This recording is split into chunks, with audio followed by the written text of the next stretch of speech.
we had to create models and textures that lent themselves to this illustrative look that really helped to solidify it and didn't look like it was a rendering solution or a flip the switch or something that was procedurally done.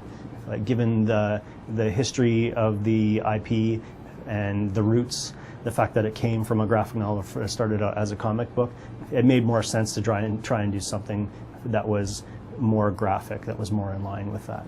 And because there was no other term out there, we invented a term and we're calling it graphic noir.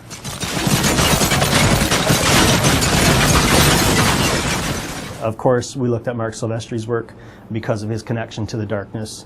We also looked at artists like Jay Lee, who illustrated this image here, but also Tim Bradstreet, who did this image here.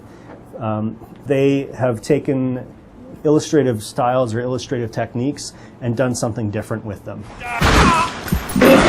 A compressed tonal range is one of the tools that we use to get that illustrative look. And what that means really is that we've lit our scene in the way that all games do, with lights, and you get a smooth shading applied to the environments and to the characters.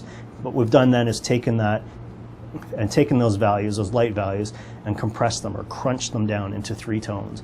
We get a shadow tone, which is what you're seeing here and in his pants, and then we get a mid-tone, which is what you're seeing next to that, and then we get a highlight tone. And those tones are overlaid on top of the smooth shaded information and on top of the textures. And the two of those things combined give us something that is akin to what we saw earlier in that Tim Bradstreet image. Jenny! Jackie, don't let me go. The other side of what we're trying to do is use color, vibrant colors, saturated colors, in a genre of game that is so typically post-apocalyptic and devoid of color. We really wanted to try and do something a little bit fresh for us and a little bit different, and put color back into the world. I'm using just photographic reference. The world tends to be really quite noisy and a little bit harder to read and to understand. And there's lots of games that have done a great job of using that style of art and making an immersive world.